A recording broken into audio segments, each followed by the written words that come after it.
Hey guys, today on the show, we're going to talk about the new horror movie, Late Night with the Devil, which has been getting great reviews lately, despite the fact that almost nobody has seen it. It only made $12 million at the box office, and currently it's on Shudder, a streaming platform that most people do not have. Luckily enough, I got it. So today on the show, we're going to talk about it, quick and simple. What's unique about this particular film is that it's filmed in a way that is unconventional.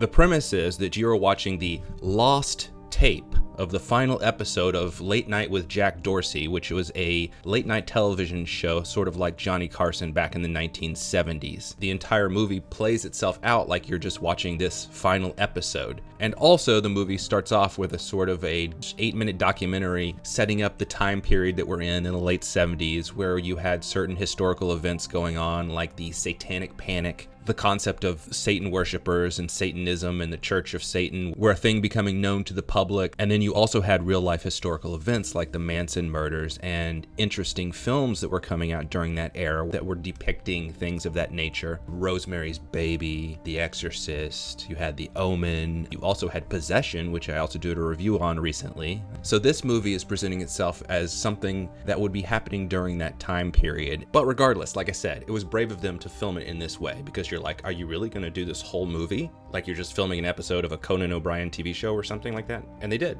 And it works. So you've got this interesting contrast in this scenario of a serious and sinister type of undertone to the film, and also a lighthearted presentation of a fun and funny late night TV show like Johnny Carson. So that was a good idea. Totally worthy premise you've got here. So your assortment of characters starts with Jack Dorsey, the host of the TV show, and he is recovering from the passing of his wife about a year ago. He's now back on the air. Unfortunately, his show's ratings are tanking, and he's hoping to do this sort of Halloween episode where he talks to psychics, skeptics, and people that are potentially possessed by demons, hoping to get the ratings back up so that he can save his show. One of the characters is Christo, the psychic channeler who talks to the spirits of the dead and the recently deceased, and he's able to help some of the members in the audience to reconnect to the spirit of their lost grandpa or something like that. And then, it's a moving moment for them. And then he brings on Carmichael, the skeptic, who is out to prove that the paranormal and psychic experiences are all frauds and charlatans, and he presents a $100,000 check to anyone that can prove a demonstration live. I would like to point out a number of tricks employed by the so-called doctor. And that's based on real life scenarios. There have been groups in the past that have promised monetary compensation if you can provide scientific proof of psychic phenomenon or spirits or things of that nature. So this character is a very cocky, arrogant skeptic. And that's interesting. I've seen skeptics in real life. I went to Dragon Con and there was a skeptics panel, and the skeptic was very convincing to everyone in the audience, and it was an interesting presentation. This character did remind me of that skeptic in real life. And then you've got the sleazy TV producer character who's coming in the behind the scenes segments, and he's sort of pushing Jack to keep going with these things that are becoming kind of dangerous. And he's sort of acting like the demon inside Jack's head to push him to do something that's probably immoral. Then you've got Dr. Ross Mitchell and her patient Lily who come on the show, and she is supposedly helping this young girl Lily who has been a victim of a satanic cult, the Church of Abraxas, and she was the only surviving victim of their cult, who is apparently possessed by this demon. And Dr. Ross Mitchell claims that she's out to help Lily, despite the fact that she's kind of bringing her on the show to show off that demon possession is a real thing in front of the whole world. So that's an interesting scenario. This is a movie that stars David Dastmalchian, who also produced the film, and he's sort of becoming hot right now, David Dastmalchian. Hearing a lot about him lately. He also starred recently in Dune Part 2 as a Mentat, and of course my favorite role was Polka Dot Man in the Suicide Squad, the James Gunn version, the good one. Actually, that was my favorite by far of all the DC movies. And he also is a comic book creator and author. He wrote Count Crowley, which has an interesting premise as a comic. So this film sort of plays within the genre of a lot of films that we've seen before. It definitely exists in the family of movies like Rosemary's Baby, The Exorcist. It's got flavors of Eyes Wide Shut.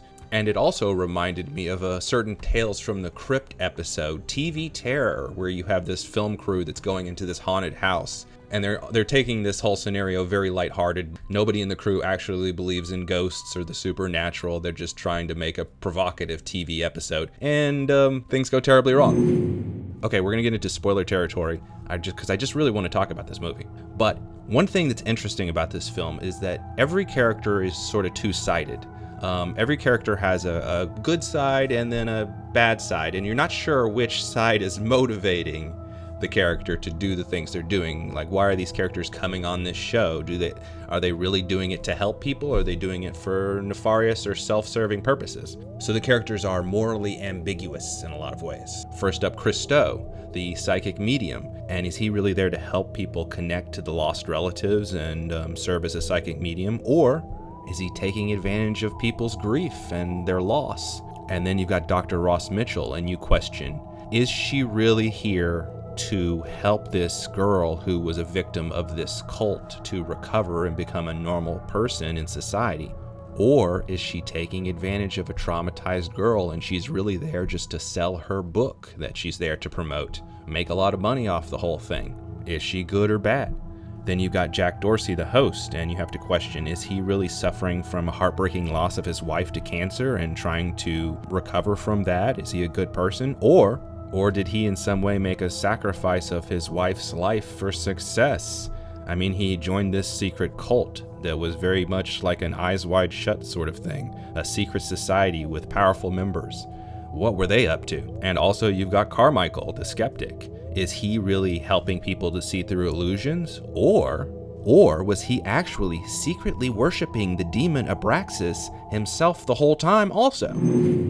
I'm going to come back to all of those points about the two-sidedness of the characters. Are they good or bad? But first, I want to give some minor criticism of the movie. First up, it was brave of them to shoot this in 4:3 aspect ratio and put a filter on it to make it look like it was analog footage from the 1970s. However, in my opinion, they did not go authentic enough. I used to work at a post house, one of my first jobs in LA, and so I'm very familiar with copying those old analog tapes and like what they look like. And this film very much looks like it was shot on a modern 8K red camera or an Alexa or, one of those nice cameras of modern times, and they slap this filter on it. It looks okay, but it's far too high quality. It does not look authentic to the period. I would have pushed to have them shoot it on authentic camera of the time period so it really looked analog. Maybe this is a personal problem, but I think films today look far too digital as and you had an opportunity here. The behind the scenes, I think, should have been shot on 16mm Bolex or something like that, something from the time period.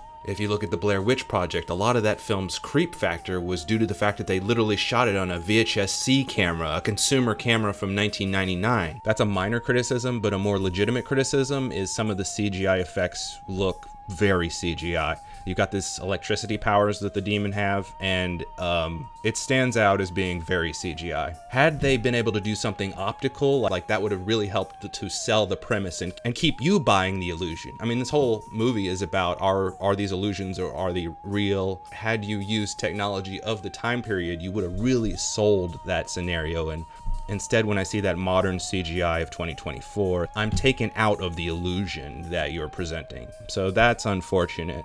But the story still works, regardless. And the worst of the visual effects, by far, and this goes for all movies that are doing this, movies have got to stop using CGI blood, and vomit in this case. It always looks fake. Always. What is it? The infamous vomit scene in The Exorcist was done in 1973 using practical effects, and it looks far more believable than this movie's vomit scene in 2024.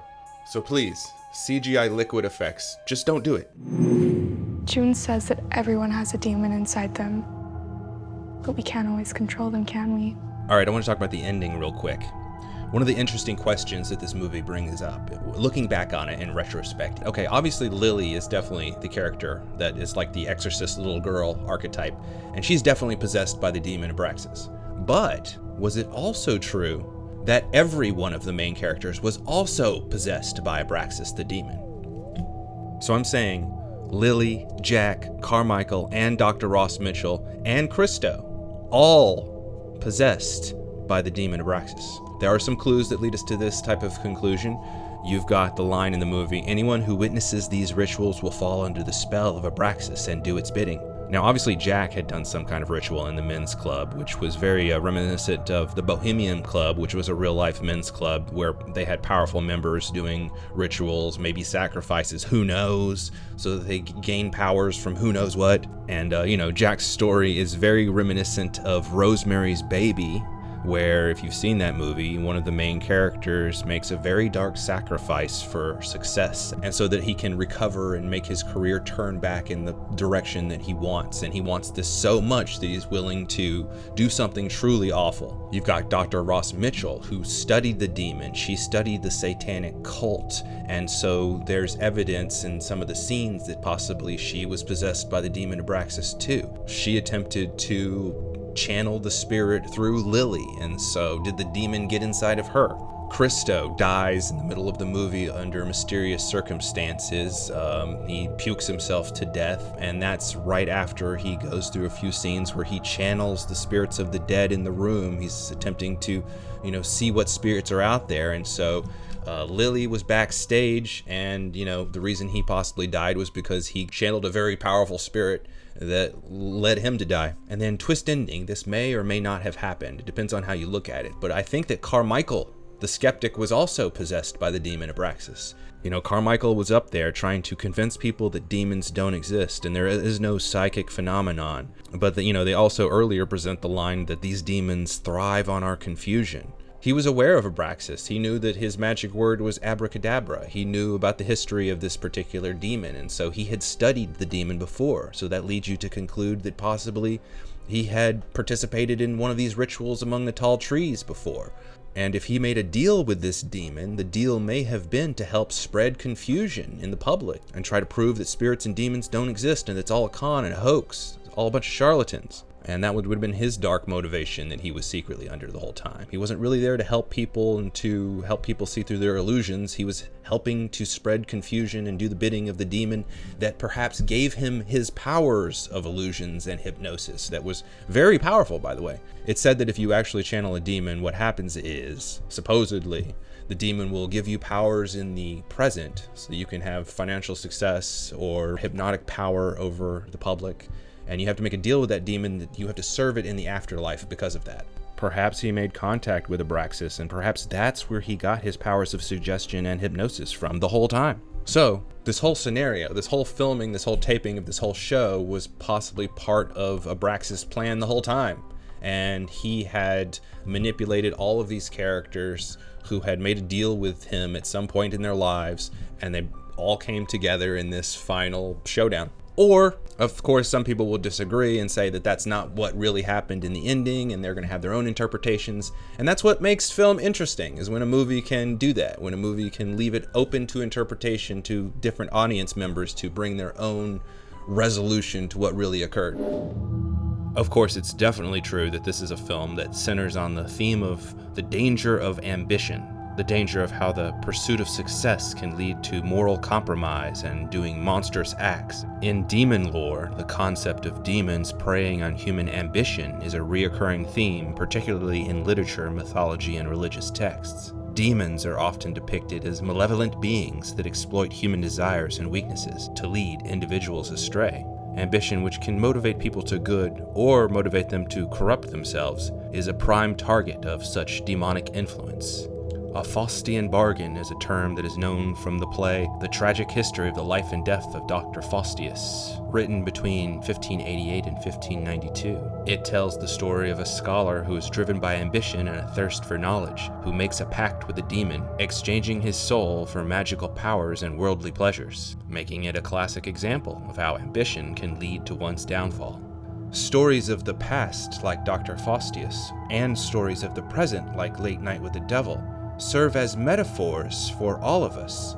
They represent the idea that as individuals, we can all face moral and ethical dilemmas where we must choose between integrity and the temptations of easy gains or shortcuts.